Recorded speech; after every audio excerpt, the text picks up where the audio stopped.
From Kansas State University, this is Agriculture Today. Eric Atkinson with you. The first half of today's program is all about cow-calf production. First, K-State's Bob Larson, Brad White, and Bob Weaber will take a look at several spring calving scenarios and whether or not those call for the producer to intervene with assistance. And then Bob Weaber will follow up with a look at questions about cow-calf management that were brought up by producers attending the recent series of K-State Winter Ranch Management Seminars regarding supplemental feeding and diagnosing pregnancy losses, among other topics. Further ahead today, then, on this week's horticulture segment, K-State's Dennis Patton on sampling lawn and garden soil for nutrient content ahead of the growing season.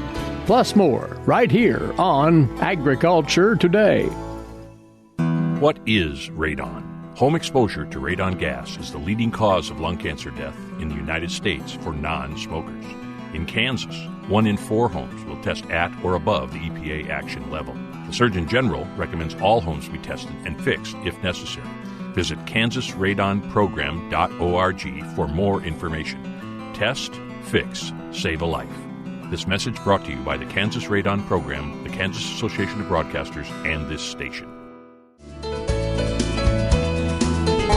Thanks for tuning in. You're listening to Agriculture Today from the campus of Kansas State University.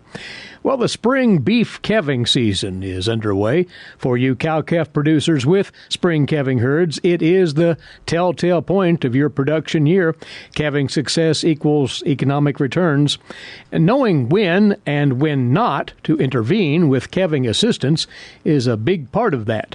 So the crew at the Beef Cattle Institute at K-State took that up as a featured topic in their latest BCI Cattle Chat podcast by walking through a few scenarios that you producers could well encounter. Here's the conversation between veterinarians Brad White and Bob Larson and cow-calf specialist Bob Weaber. Brad leads it off. You guys are the experts. You get these phone calls. I want to find out how you would handle these different scenarios and maybe teach me as the producer when I should intervene or do something different. So I'm going to call you, and I've got a cow. Hey, Doc, I've got a cow having a calf. Okay, that's all I've got. That's all you've got. That's all you've got to work from. Well, phone a friend, so ask some questions. Okay, so first thing is, if you do that, if you want to call your veterinarian and say, I've got a cow that's having a calf, I need more information. So first of all, age of cow. Are we talking about a heifer or a mature cow? A little bit of information such as how long has she been that you've noticed that she's been trying to calve. Do you see any part of the cow or part of the water bag outside the cow? So give me a little bit more information. Maybe one of the very first things is this a heifer or a cow? Because that changes a lot of things as we go forward. Okay. So let's say it's a mature cow. So I don't know how long she's been trying. Came up to the pasture. She's out in the pasture. I can see a foot and it looks like a knee or a carpus. Can't tell. That's all I can see. 1 foot. So what do you think? Yeah. Is it time to intervene? I would say no. And your concern is, well, maybe she's got a leg back. Right. And so we need to get the vet out here or at least get her in and check it out. And it's possible that the calf does have a laid back and it will need some assistance. But it's also possible that it's just kind of sitting there funny. So one of the things that I try to tell producers is we should see progress over time. Yeah. And if you are seeing progress, then I'm fairly slow to intervene. It's only when I don't see any change in a 15 or 20-minute period. Yeah, define fairly slow. Yeah. 15 to 20 minutes. Yeah, so it is not in this scenario. Let's go with 15 minutes. So in 15 minutes, you ought to see that other leg coming forward. It ought to be moving forward. If 15 minutes later she looks exactly the same, then I'm thinking about putting her somewhere I can put an arm in and see what's going on. Is she having obvious contractions? So is this far along, she has a contraction, she lay down and kind of get after the pushing, or is she just walking around like no big deal? Yeah. Yep. She's doing the pushing. But I think Bob's point is really good, and I would take it one step further. Set the timer on your phone, look at the time, because you're sitting there watching a cow going, I'm going to wait 15 minutes. I've sometimes waited 15, 20, 30 minutes and looked down and it's only been 3. Yeah. Right? Right. I've been watching her for half an hour, and then you look at your watch, and it's only been 3. So set the timer on your phone. Go do something else. Don't bug her. Leave her alone. Leave her alone. Yep. And then, Be out of in sight. retrospect, make the call to the vet after that. So when you're asking me, I go, hey, I've been watching her 20 minutes. No progress. I got a leg out. Yeah, and that as the veterinarian, then I'm thinking, well, this really may need some attention fairly soon.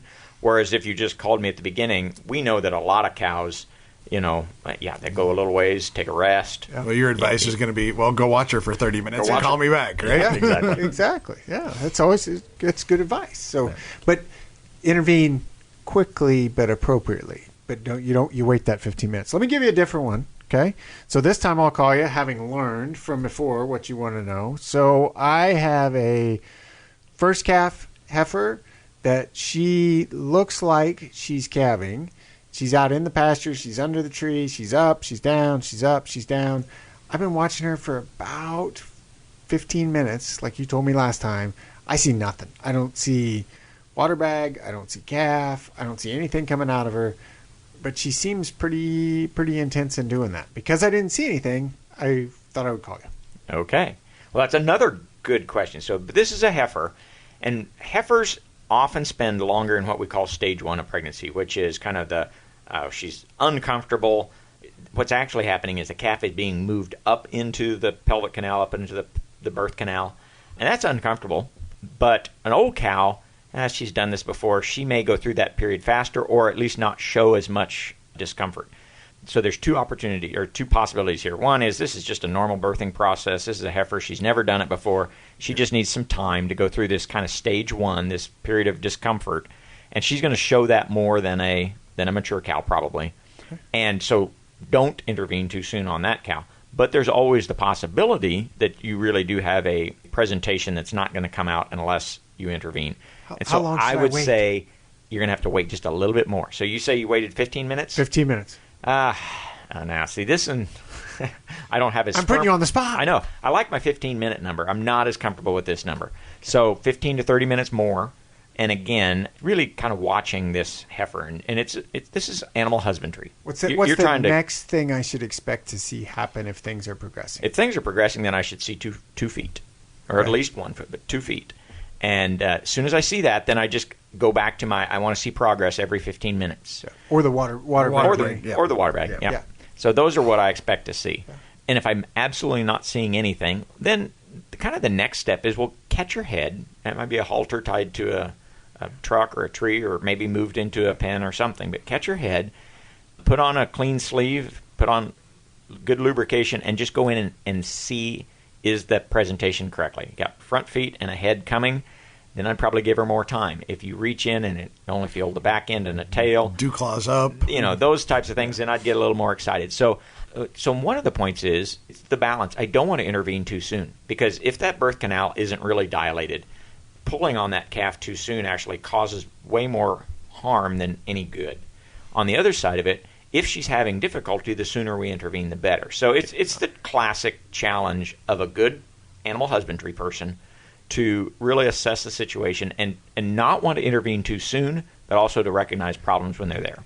And straining versus early labor discomfort are two different things. Yeah, so this up and down. Yeah. Sometimes it's just, my belly hurts and life's different than I've ever experienced before, that type of thing. To lay on the ground and push and push and push and not have anything come out, that's where you're getting to your intervention. That's where different. You're watching 15 minutes. So that's what you have to carefully watch. The other thing I want to pick up on that you said, heifers, we used to say, give heifers more time than cows. They're inexperienced. They haven't done this before. They've got all these. It may be new to them. But in this case, what you're saying is, watch carefully, and I don't want to intervene too soon, but I'm not going to give her a long time to go through this process if she doesn't appear to be productive. Yes, I think we're agreeing that, and again, it's a little bit hard to put the exact time frame on it, but yeah, I do expect heifers to maybe take a little bit longer in this up and down kind of stage one. But then once we see a water bag or feet, let's go. Then I'm still using my 15-minute rule, whether it's a heifer or a cow. I want her to progress through, maybe not quite as fast, but I want to see progress every 15 minutes. So how long on sort of the stage 1 can that last? Oh, heifers can drive me crazy. So we're talking 20 minutes, couple of hours. Okay, good question. So oftentimes, and let me just contrast it with cows. Sometimes cows show very little in that stage 1. I mean, I don't really notice anything until she's pushing. Water's out. Yeah. And a heifer, I think the longest I've seen in a normal calving would be, like 6 hours. Typical would be hour, 2 hours, something like that. And then stage 2. Stage 2, again, there can be some variability, and that's why I like my 15-minute rule of progress every 15 minutes better than saying, well, there ought to be a calf out in the ground in 30 minutes or hour or 2 hours. I like my every 15-minute progress rule better because as long as we're making progress every 15 minutes, I'm actually pretty happy. And when you're saying stage 1 starts when she starts in labor and ends when the water breaks. Or water break. And then stage 2 starts at the end of stage 1 and ends when the calf is out. Yep. Right? Exactly. So we're talking about those stages. Kind of like pre-visible calving and post-visible calving. Okay. All right, I got one more for you. I go out, I look, it is a cow, mature cow, has never had any problems before. She's not really straining now. I haven't really noticed her doing much straining. However, she's sitting there and it looks almost like there's a tail. I can't tell. She's in the pasture. It looks almost like there's a tail coming out. But if she was calving, I think she would be straining. So this is a problem that's probably what we call a breech birth. In other words, kind of butt first. And it is the calf's tail. And a lot of times those cows don't strain as hard as you might think because of the shape of the back end of the calf. It never really fully engages the pelvis. So she doesn't get into really hard straining like she would if it was head and shoulders coming through the pelvic canal or the calving canal.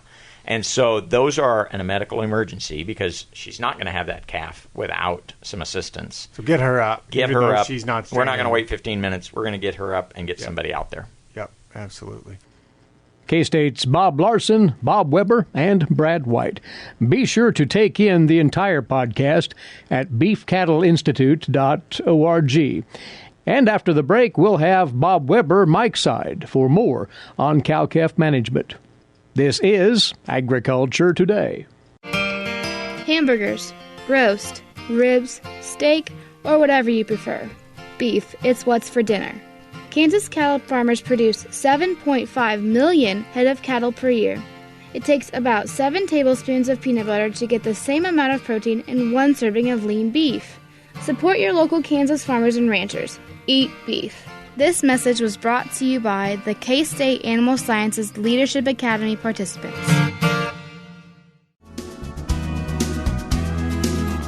Welcome back. You're tuned to Agriculture Today. You'll recall that several weeks ago we were letting you cow-calf producers know about a series of meetings that K-State was sponsoring here in the early part of 2020, Winter Ranch Management Seminars, a very popular opportunity for producers over the years.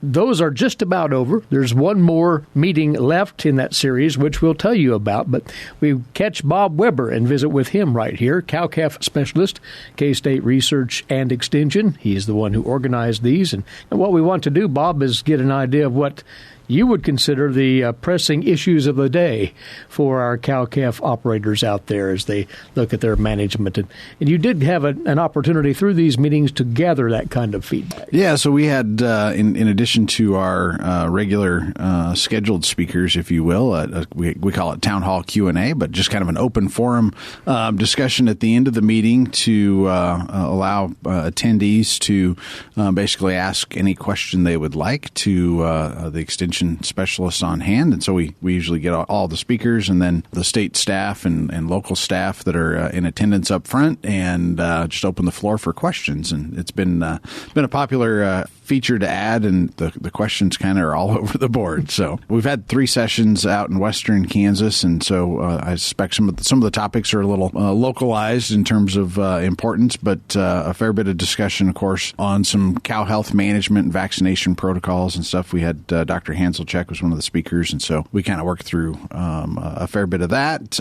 Winter cow supplementation has been another one that has gotten some discussion. Producers trying to sort through some different strategies and kind of observations they've made so far through this year's kind of winter feeding and supplementation strategy, and tied a little bit to, depending on location, some of the stops have had a forage sampling and testing speaker topic, and so that always spurs some discussion about, well, I've got XYZ products, how do I feed those? What's strategy? And so some opportunity to get some good input to those producers on how to handle those different feedstuffs. So on that topic, as you were conducting this exchange with producers in the town hall fashion, what are some of the frequent pitfalls, if you will, that producers are trying to overcome in their supplementation? Yeah, I think one of the ones that came out in our last discussion was really related to kind of overall cow herd reproductive performance and health performance, and tied back to mineral supplementation.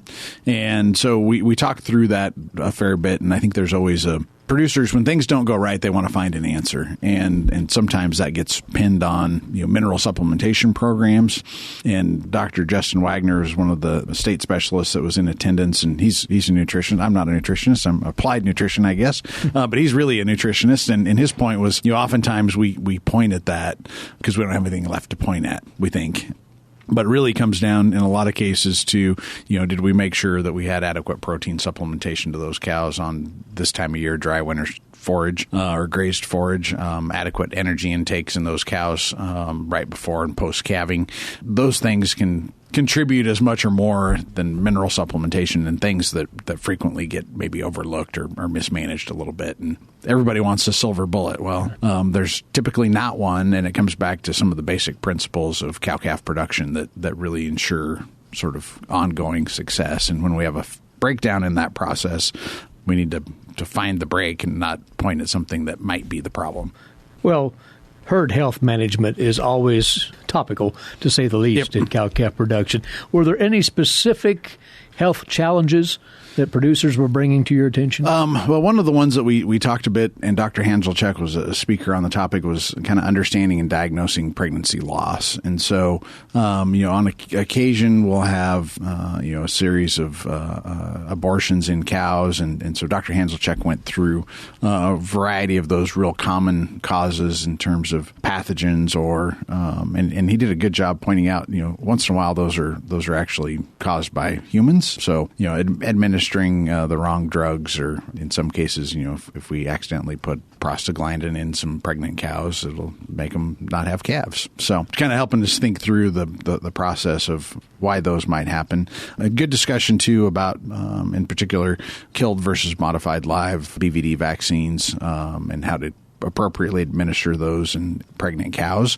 So if we mess up that process and use a modified live product that those cows are naive to when they're gestating, that you can cause some abortions. And so kind of highlighting some of the common mistakes that producers make and trying to help alleviate those, and oftentimes overcome by good communication with your herd veterinarian and establishment of a vaccination protocol versus kind of going to the feed store and buying some vaccine approach. And we're right into that calving season for our spring calving herds. So having an accurate analysis of why those calving losses occur is extraordinarily valuable. Yeah, so that's one of the points that Dr. Hanselchek points out in the discussion, is really kind of having a plan in place. Is you have calf losses to either sample those and submit them for diagnostics at the vet diagnostic lab, and storage of some of those. So if you have one, you kind of red flag it. 2 or 3 come along in the next few days. Being able to sample all of those calves or fetuses and work with your veterinarian to get those submitted is much more informative than sending just one. So having the ability to sort of understand, is this a particular pathogen, and having that confirmed across multiple cases really helps pinpoint the diagnosis. Dr. Hanselchek pointed out that, of the cases that get submitted, roughly 30 to 40% of them come back with a kind of a pinpointed diagnosis. And that's driven by, in a lot of cases, the ones that are unsolved are, well, it might be XYZ, but we only had one sample to work from. And so having a more complete view of kind of the herd history and those dead calves can have a much bigger impact if we can kind of have a plan in place to sample those and work with our vet to get those submitted. And, like you said, Bob, enlisting the help of that veterinarian is invaluable in getting those analyses done correctly and providing good information. Yeah, it's kind of a forensics exercise in many cases, and so connecting the dots back to things that may have happened several days ago or months ago or maybe a year ago can be a little complicated. And so good records go a long ways in that in terms of bull exposure and product used for vaccination strategies and so forth can help kind of put those dots together. Of course, these seminars covered the gamut, and they flowed with what producers wanted to know. I have to ask you, was anything discussed on the genetic side, genetic selection? Yeah, we had a few questions on genetics. Bull buying season's kind of around the corner, and so people are starting to think about what bulls they're going to buy. And connected in a way to Esther McCabe spoke about value capture in feeder cattle marketing, and certainly breed type and breed composition plays a role in that. And so some good questions about, I'm thinking about XYZ strategy, and a fair bit of concern about kind of cow size and lactation potential and helping minimize input costs by controlling those. And so we talked in a couple of occasions about what appropriate crossbreeding strategies might be and what those look like for producers. So many variables surround that topic, though, so can't give any strict recipes. Right, exactly. It's herd dependent. Bob, you've yet one last Winter Ranch Management Seminar. One shot to catch the live show. And that is in Southeast Kansas. Give us that quick preview. Sure, yeah. February 27th in Yates Center. Starting at 5:30 in the evening, we will be at the Woodson County 4-H building, and that one will again have Esther McCabe talking on value capture and feeder cattle. The local district agents around Southwind, Wildcat districts, and Greenwood and Coffee County Extension will present a talk on forage sampling and testing, so a really key component to our supplementation strategies. And then, of course, Dr. Hanselcheck on understanding and diagnosing pregnancy loss. With that opportunity for free-flowing exchange between specialists and producers. Town hall Q&A at the end. So excellent. That is taking place once again on Thursday, the 27th of February, at Yates Center at the Woodson County Fairgrounds, and for producers to take part. Yep. If you'll contact the Southwind Extension District Office there in Yates Center, Dale Lanham is the district agent there. And if you would, I know they're planning a meal for that evening, so if you would RSVP in advance. But you can, again, catch Dale at the Southwind Extension District Office in Yates Center. Excellent. And one parting thought here for those who haven't been able to make the Winter Ranch Management Seminars or can't make this one in Yates Center coming up, you are archiving the material that was shared at those, and soon folks can view that online if they choose. That's right, Eric. We do move this series of meetings around the state, and so I've in fact ran into a number of folks at NCBA convention in Texas here a couple of weeks ago, and they're like, "Oh, when's the next Winter Ranch? Oh, it's too far away." Well, we'll be as close as your web browser here soon. So we have made audio recordings tied to the slide decks for each of these speakers. And so we'll post that up on our ksubeef.org webpage under the Winter Ranch Management heading. And so you can come and catch those at your leisure, slippers and a cup of coffee, and take in the learning. Again, that'll be posted very soon at ksubeef.org. Well, congratulations on another successful series by all appearances. Great. Thanks, Bob, Eric. thanks for the summary right here. We appreciate it. Thanks for having me. And drawing from some of the exchange that took place at that series of Winter Ranch Management Seminars hosted by K-State Research and Extension, one of those obviously deeply involved in those, cow-calf specialist Bob Weaber. And we'll be back with more on this Agriculture Today. Have you ever thought about where your food comes from? If you're thinking the grocery store, think again.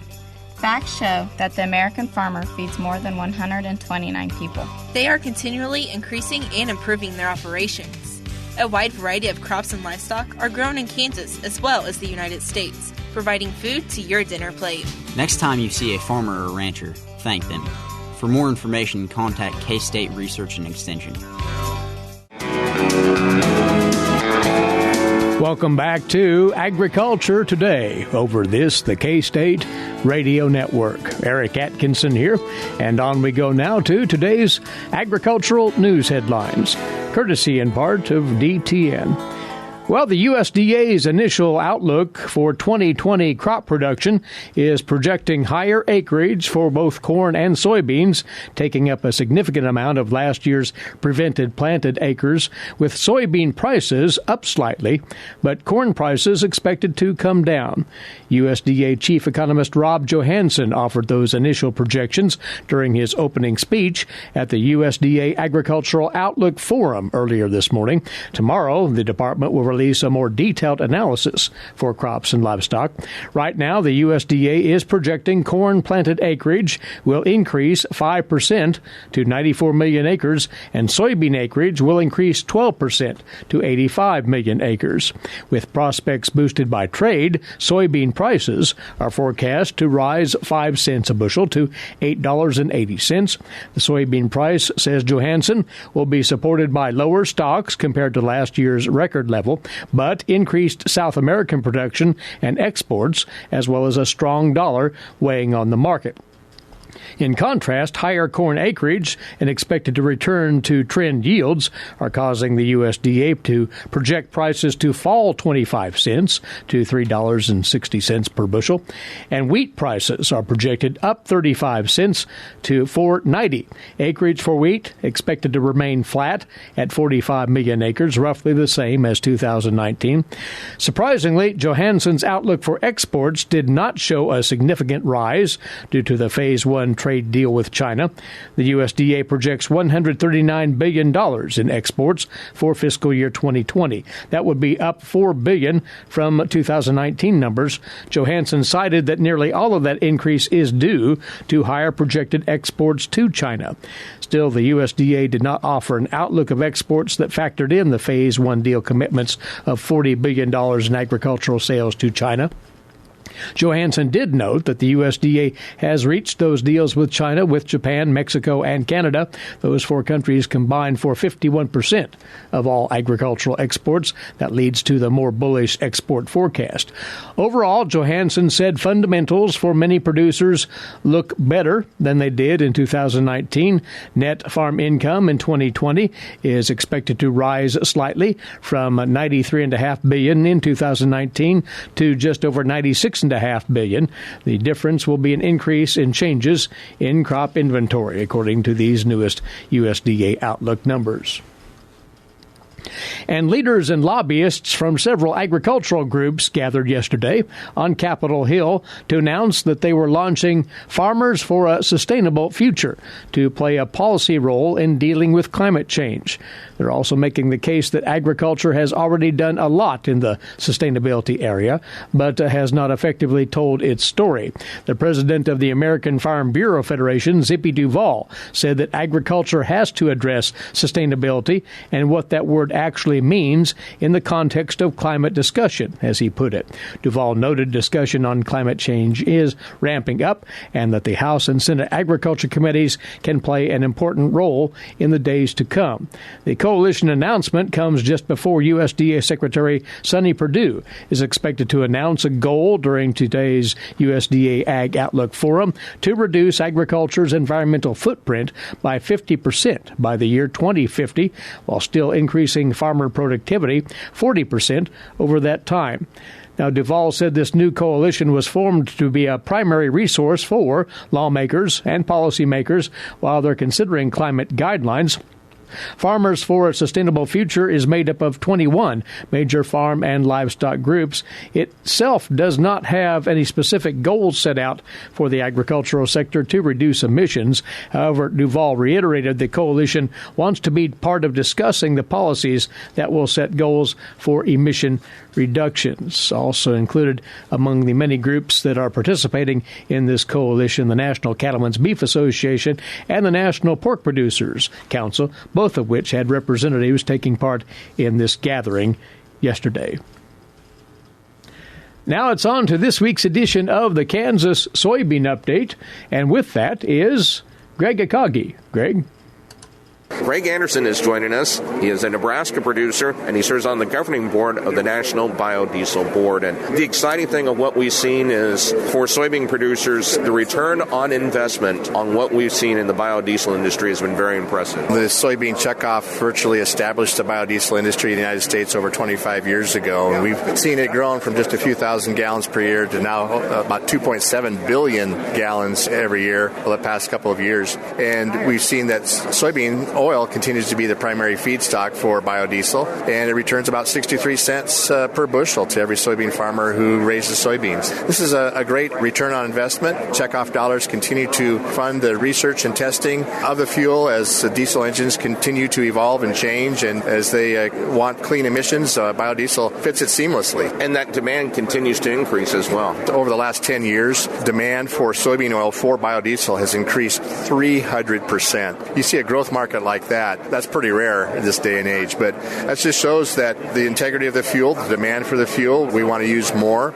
We see especially growth happening on both coasts, with California now. About 1/4 of biodiesel produced is used in the state of California, and they're using it for various reasons, but primarily to reduce carbon, and they want to get to net zero carbon emissions as quickly as possible, and biodiesel is a pathway to do that. The other area is exciting to see in the city of New York, and blending biodiesel with heating oil to make bioheat, and they have very aggressive goals of going to B20 and higher volumes as the years go by. Bioheat, that could be a burgeoning industry in the Northeast U.S. New York City is really paving the way, but we see individual states all around that corridor in the Northeast really taking hold and coming even with mandates. And you think about the city of New York being such a huge city, millions of people, but the greatest emissions isn't from cars and trucks, it's actually from buildings. And so bioheat reduces the greenhouse gas emissions coming out of those buildings, and you can really already see the cleaner air. City officials tell us that they're locked in, want to use it.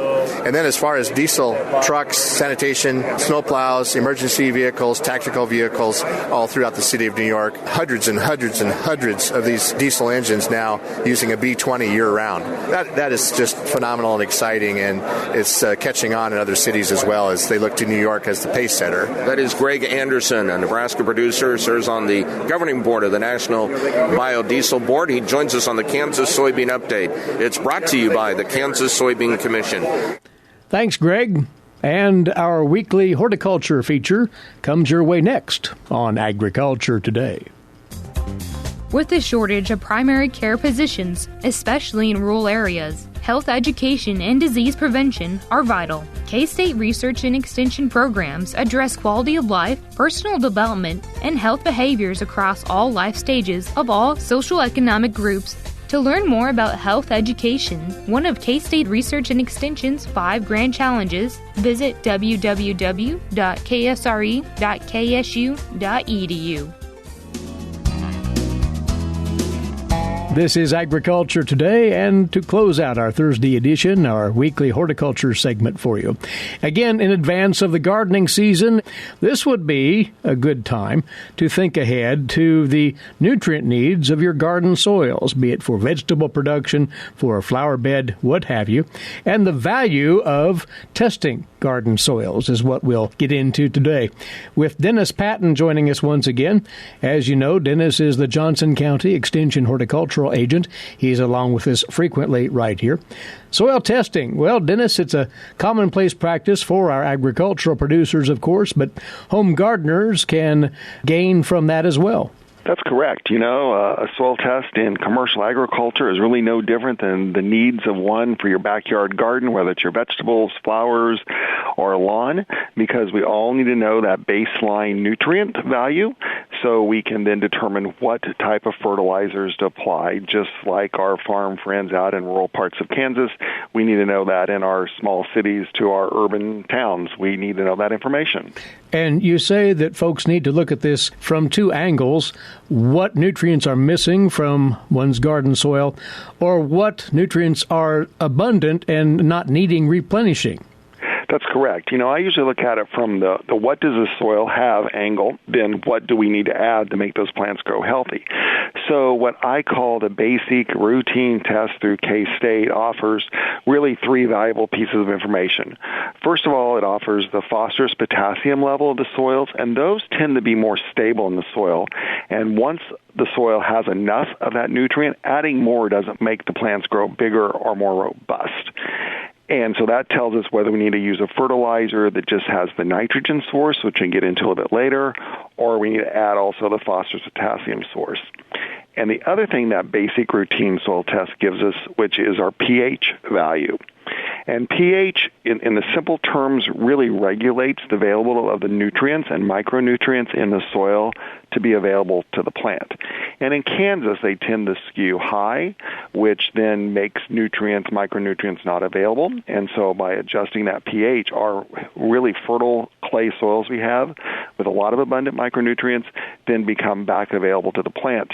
And so it's just a good way of balancing out that pH level, knowing what it is, so we have optimum plant growth. So how to get to that information via a soil test? Let's go over the standard procedure here, which really is fairly simple by and large, Dennis. It really is. The bottom line is you need to bring in to your local extension office somewhere between 1 to 2 cups of soil.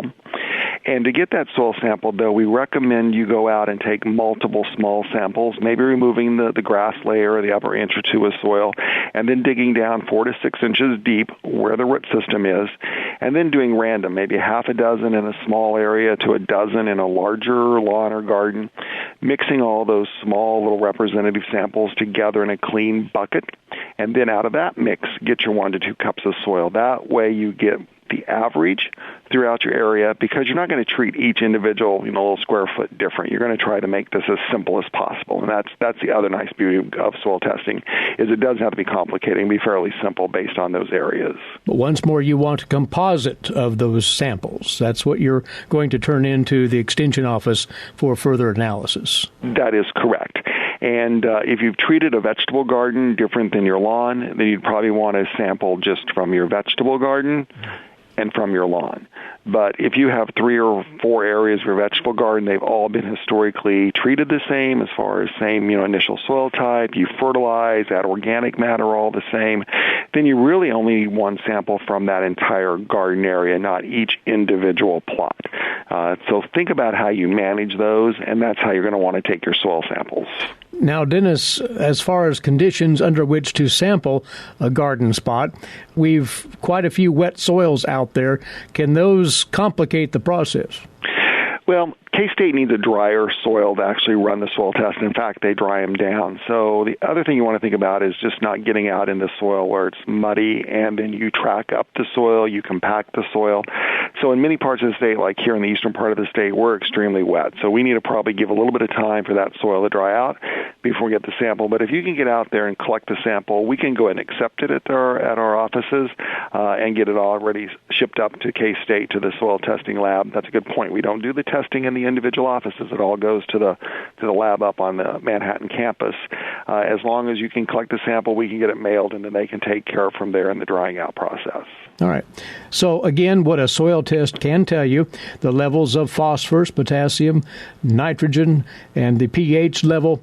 What a soil test does not tell you is just as important, you say, Dennis.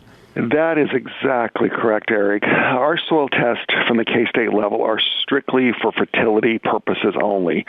So we cannot test if there's some sort of chemical been spilled into your yard, those type of things.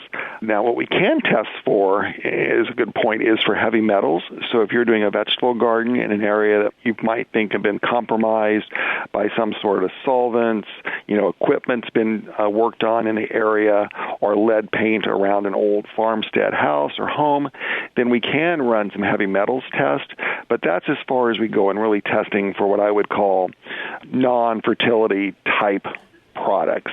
So if someone dropped a bottle of a herbicide, we can't test to see if it's dissipated or not out of that area.